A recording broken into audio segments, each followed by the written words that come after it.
сврши снага, мој ти моме мило драго. Пушти коси, ветер да ги носи. Вака за мојата лична приказна започнува од Струмица.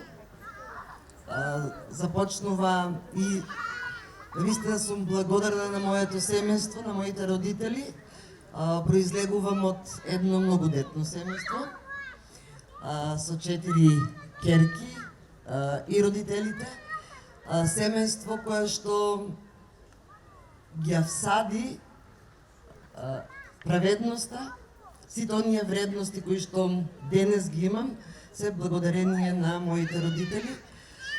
Праведноста, хуманоста, еднакво да се третираат сите луѓе и секогаш еден совет од моите родители секој ден прави по едно добро дело, тоа се 365 дела во годината, секој ден помага и на еден човек, годишно на 365 луѓе ќе помогнеш. Во Струмица релативно млада, 21 година имав кога влегов на работа во приватен сектор. Моето работно искуство го започна во приватниот сектор, за да после 8 години во приватен сектор се одам професионално во граѓански сектор и бевме од првите организации кои што започнаа да работат на родовата еднаквост во државата, заедно преку програмата на Македонскиот центар за меѓународна соработка. И тоа ми ги отвори всушност вратите да дојдам до Министерство за труд и социјална политика во одделението за родова еднаквост, затоа што програмата навистина даде одлични резултати и беше препознаена и од институциите тогаш. Благодарение на работата во Министерство за труд и социјална политика успеав да направам комуникација со земјите во регионот, со механизмите во регион, да одам на голем број обуки. Секогаш кога ќе дојдеше некоја покана за обука, јас бев прва со крената рака дека сакам да ги градам моите капацитети, сакам да ги градам моите вештини, затоа што само така, преку зајакнати капацитети и вештини, можете да ја остварите целта која што сте ја поставиле некаде во вашата младост. Мојата цел што ми беше поставена е да работам токму на заштитата на човековите права.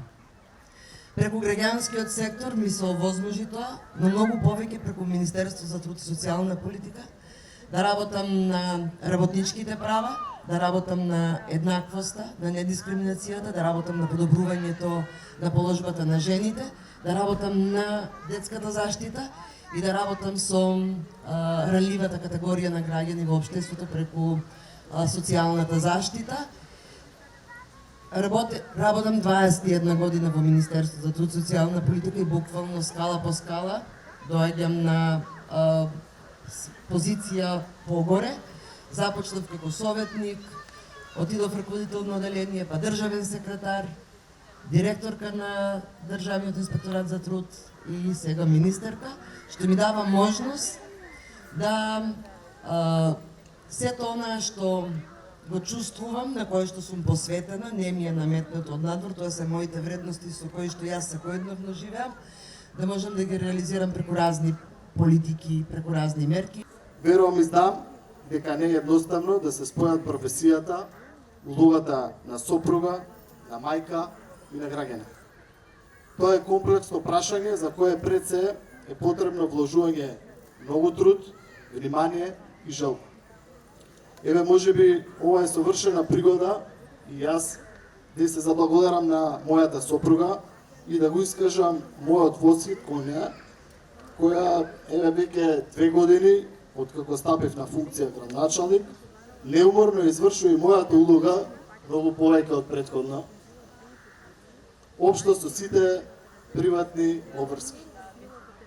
Дали се работи за добашни обврски, семејни обврски, обштествени, никогаш да не заборавиме дека не можеме едни без други. Како што расте улогата и значењето на современата жена во општеството, така се зголемува и бројот на организациите што се грижат и работат на заштитата на правата и интересите на жените, што е многу битен чекор кон целосна еманципирање и почитување на жените во секоја сфера од живењето и работењето во едно општество. На територијата на општина Центар активно действуваат неколку женски здруженија. Сите програми за работа и службите се родово балансирани, а во самата општина функционира интерсекторска група составена од представници од сите сектори што работат на областа за родовата еднаквост и родовиот паритет под водство на ментор, секако доделен од UN Women. Со оваа организација склучивме како општина и меморандум за соработка, во чии рамки се посетува и обуки од областа на развој, на бизнис идеи, бизнис план, предприемништво и менаџерски вештини, дигитален маркетинг, онлайн продажба и употреба на дигитални технологии, за што општината доделува сертификати во зависност од посетените обуки. Како земја подписничка на Истанбулската конвенција, мора да се стремиме кон општество ослободено од стегите на родовата нееднаквост, општество отворено за нови предизвици, демократско општество во кое се почитуваат вредностите и достоинството на сите граѓани. Јас, како градоначалник на општина Центар, можам да ви ветам дека ќе продолжам да се залагам за унапредување на човековите права на сите категории на граѓани и во мојата агенда секогаш ќе има место за проекти што ќе ја затврстуваат улогата на жените и ќе ја подигнат свеста за родовата еднаквост.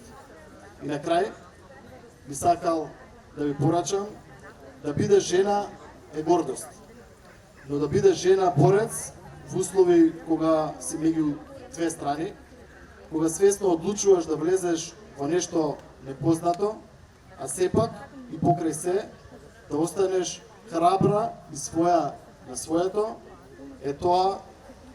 тоа е привилегија. Тоа е она што е секогаш најзначајно.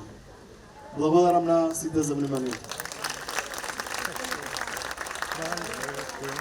Некаде кон средината на говорот, кога почнавте да зборувате дека сте и благодарни што сопругата сега полека почнува да ја врши и вашата работа, мислам дека се кандидирала за градоначалничка.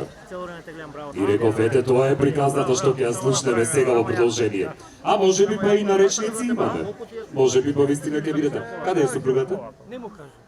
За жал не беше Еба да и се пренесе. на денешниот Да и се пренесе. Што сум кажал? И искрено ми беше многу криво. Ако стане градоначалничка, да се знае од каде произлегол муабетот. Инаку за нашата приказка ние сме машката половина сме побројни во фамилијата. Имам за жал или за среќа двајца синови, може би киме керка година, не знаеме. Има желба од страна на сопругата, но времето ќе покаже. Во делот на општината и нашата и мојата грижа за понежниот пол, говорев и на минатиот настан, а тука вечерва и не почестија со нивното присуство и дел од нашите колешки, дел од нашите директорки, пошто немаме директори ни во градинки, ни во училишта, за жал. Бројот на нашите колешки е многу поголем од колегите во општина, а вклучувајќи ги тука и раководните позиции. Така сме, можам слободно да кажам дека една од малкото општини каде што понежниот пол има и повеќе и подобри позиции во општината, осим градоначалничкото место. Мислам дека министерката има нешто овде да додаде. Министерке, повелете од преска гледам тригер. Понежниот пол е стереотип.